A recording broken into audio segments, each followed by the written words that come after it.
வணக்கம் நண்பர்களே. இன்று நாம் காண இருக்கும் பதிவு திருவிளையாடல் புராணம் படலம் 16. வேதத்திற்கு பொருள் அருளிச் செய்த படலம். ஐம்பெரும் பூதங்களும் ஒரு காலத்தில் தத்தம் நிலையில் இருந்து மாறுபட்டன. 14 உலகங்களும் அவற்றில் அடங்கிய அனைத்தும் தோன்றியவாறே அடங்கி ஒடுங்கின. ஊழிக்காலம் வரவே மறைகளும் ஒடுங்கின. பின் கால வேகத்தில் கதிரவன் முன் மலரும் தாமரை போல் சிவபெருமான் திருமுன்னர் மீண்டும் யாவும் தோன்றலாயின. அப்போது சிவபெருமான் திருவாக்கில் பிரணவம் தோன்றிற்று. அதனின்றும் வேதங்கள் எல்லாம் தோன்றலாயின. நைமசாரண்யவாசிகளாகிய கண்ணுவர், கருக்கர் முதலிய முனிவர்கள் அவ்வேதங்களை ஓதி அவற்றின் உட்பொருளை அறியாது மயங்கி மனமும் முகமும் வாடி கவலையோடு இருந்தார்கள். அச்சமயத்தில் தவ வலிமை பெற்று விளங்கிய அரபத்தர் என்னும் ஒரு முனிவர் அங்கு வந்தார். அங்கிருந்த முனிவர்கள் அவரை வணங்கினர். பின்னர் வரவேற்று ஆசனத்தில் அமர்த்தி கவலையோடு அமைதியாக உட்கார்ந்திருந்தனர். அரபத்தர் அம்முனிவர்களிடம் தாங்கள் முகம் வாடியிருக்கும் காரணம் என்ன என வினவினார். முனிவர்கள் அரபத்தை நோக்கி, ஐயனே, நாங்கள் சிவபெருமான் அருளிச் செய்த வேதங்களை பயின்றோம். ஆனால் அதன் உட்பொருள் எங்களுக்கு தெரியவில்லை என்றனர். அரபத்தர், முனிவர்களே, வேதத்தை அருளிச் செய்த சிவபெருமானே அருளுக்கு கொண்டு உங்களுக்கு தாம் அருளிய வேதத்தின் பொருளை உணர்த்துவார். நீங்கள் அவரை நோக்கி தவம் இருங்கள் என்றார். அரபத்தர் கூறியதை கேட்ட மற்ற முனிவர்கள் மகிழ்ச்சியடைந்து மதுரையை சென்றடைந்தனர். திருக்கோயில் பொற்றாமரையில் நீராடு சோமசுந்தர கடவுளை தரிசித்தனர். எம்பெருமானை நோக்கி, வேதத்தின் பொருளை உணராது வாடிய எங்களுக்கு நீரே அவ்வேதத்தின் உட்பொருளை நின்று அருளினர்.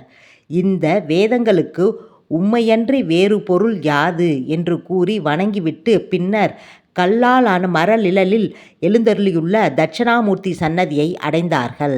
அங்கு 32 இலக்கணமும் அமையப்பெற்ற 16 வயது நிரம்பிய ஒரு பிராமண குரு வடிவம் கொண்டு எழுந்தருளினார் ஈசன்.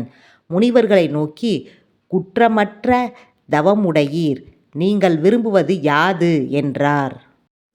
உடனே முனிவர்கள் அனைவரும் அறியும்படி வேதங்களின் பொருளை உபதேசித்தருள வேண்டும் என்று கூறினர்.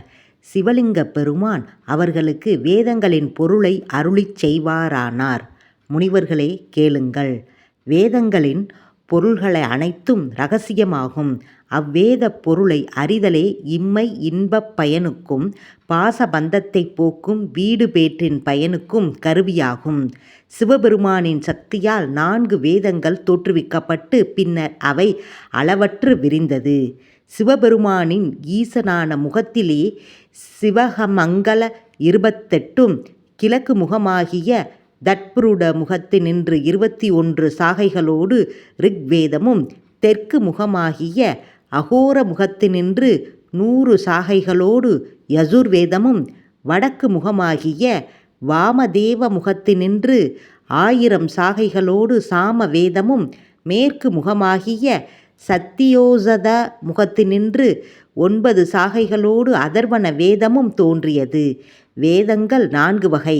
அதனால் வருணங்களும் ஆசிரமங்களும் வேதங்கள் 4 வகை. அதனால் வருணங்களும் ஆசிரமங்களும் 4ஆயின. தர்மங்களும் யாகாதி கருமங்களும் வேதங்களின் நெறியிலேயே தோன்றின. அவ்வேதங்கள் சிவனின் பூஜா விதிகளை குறிக்கும் கருமகாண்டம், சிவனின் சச்சிதானந்த வடிவத்தை குறிக்கும் ஞான காண்டம் என 2 வகைப்படும். வேதத்தின் வழியே நடக்கும் அனைத்திற்கும் வேதமே பிரணமாகும். அதன் வழியே சென்று பொருந்த கூறும் ஸ்ருமிதிகளின் அனைத்தும் அம்மதங்களும் அனுகுண பிரணமாகிய ஸ்ருமிருதி கொள்கைகளை சமார்த்தம் எனப்படும்.